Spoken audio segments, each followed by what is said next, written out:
The impact of the coronavirus pandemic continues to be the main driver of the financial markets.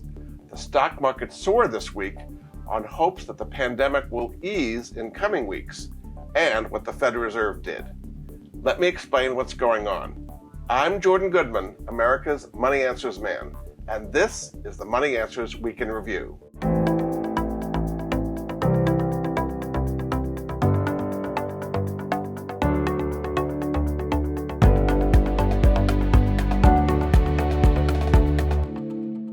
As horrible as the numbers have been about the number of coronavirus cases and deaths, quite a few states are flattening the curve as new infections and deaths are going down because of widespread social distancing.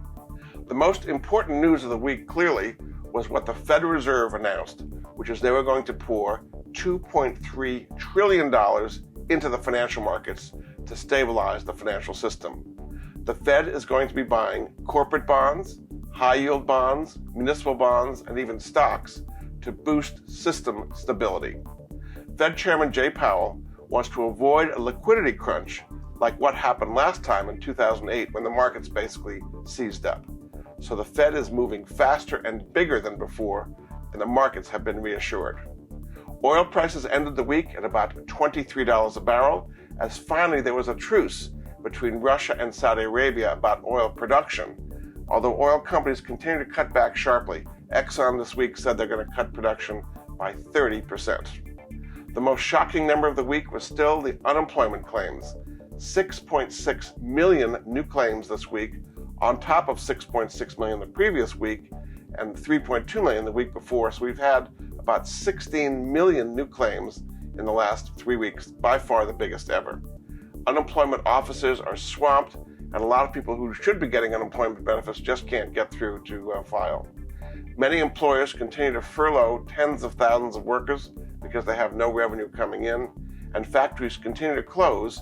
For example, Nissan and Honda closed their factories this week. Many people just do not have the money to pay their bills.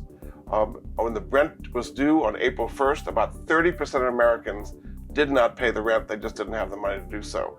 There are various states that are stopping evictions and foreclosures. So if you're in that circumstance, communicate with your lender, your landlord, your mortgage company to try to work something out and accrue it so that you can pay it off later when things recover. The CARES Act is starting to go into effect, and the IRS is going to be sending checks of $1,200 per person and $500 per child under age 16 starting this coming week. You should stay home and avoid unnecessary contact, if at all possible, with other people, because you never know who has the coronavirus, even if they have no symptoms.